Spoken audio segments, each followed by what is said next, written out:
It is time for the morning announcements. My name is Gianna Palizzi with the information that is important to you. Today is Wednesday, January 10th, 2018.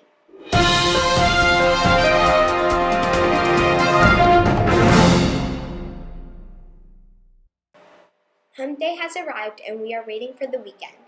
The first full week of the 2018 school year is moving fast, and we are reminded of the need to continue to do our best in and out of the classroom. Students remember to walk in the hallways quietly. We have noticed classes who are struggling to maintain a three-line while in the hallway, which has started to disrupt other classrooms. Work to improve those hallway procedures. Here is today's lunch menu: cheesy garlic flatbread and green beans.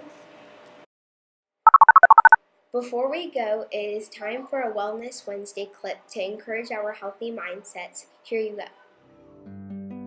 Mastering any physical skill, be it performing a pirouette, playing an instrument, or throwing a baseball, takes practice.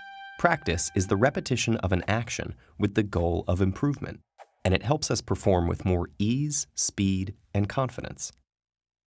So what does practice do in our brains to make us better at things?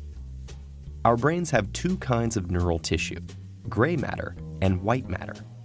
The gray matter processes information in the brain, directing signals and sensory stimuli to nerve cells, while white matter is mostly made up of fatty tissue and nerve fibers. In order for our bodies to move, information needs to travel from the brain's gray matter down the spinal cord through a chain of nerve fibers called axons to our muscles. So how does practice or repetition affect the inner workings of our brains? The axons that exist in the white matter are wrapped with a fatty substance called myelin, and it's this myelin covering or sheath that seems to change with practice. Myelin is similar to insulation on electrical cables. It prevents energy loss from electrical signals that the brain uses, moving them more efficiently along neural pathways. Some recent studies in mice suggest that the repetition of a physical motion increases the layers of myelin sheath that insulates the axons. And the more layers, the greater the insulation around the axon chains, forming a sort of superhighway for information connecting your brain to your muscles. So while many athletes and performers attribute their successes to muscle memory, muscles themselves don't really have memory. Rather, it may be the myelination of neural pathways that give these athletes and performers their edge with faster and more efficient neural pathways. There are many theories that attempt to quantify the number of hours, days, and even years of practice that it takes to master a skill. While we don't yet have a magic number, we do know that mastery isn't simply about the amount of hours of practice. It's also the quality and effectiveness of that practice. Effective practice is consistent, intensely focused, and targets content or weaknesses that lie at the edge of one's current abilities.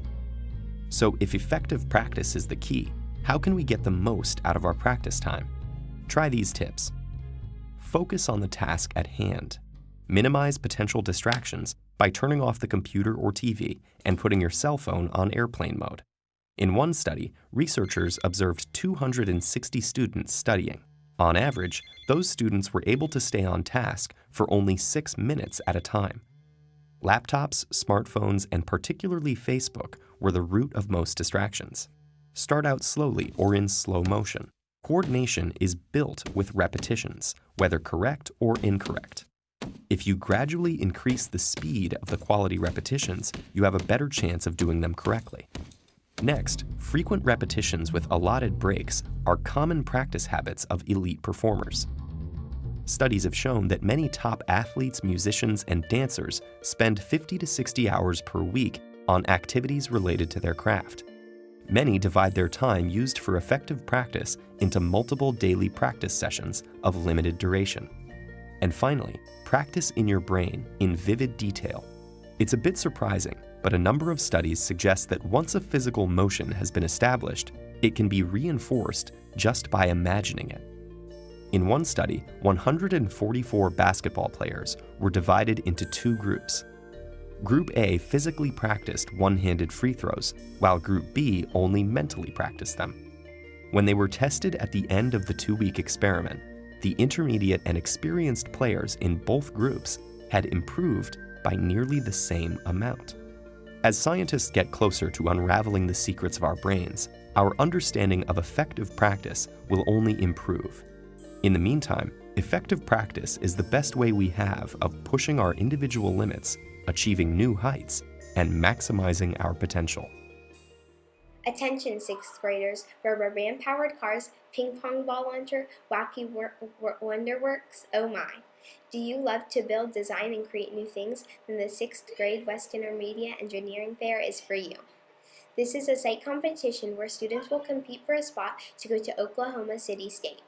Engineering fair competition to compete against other 6th grade to 12th grade students for cash prize. An informational meeting during lunch for students will be today. Please bring your lunch on this day and meet us in the science lab. That is all we have for today. Tune in tomorrow for more news and updates. Please stand for the Pledge of Allegiance and remain standing for the moment of silence. I pledge allegiance to the flag of the United States of America and to the republic for which it stands, one nation, under God, indivisible, with liberty and justice for all.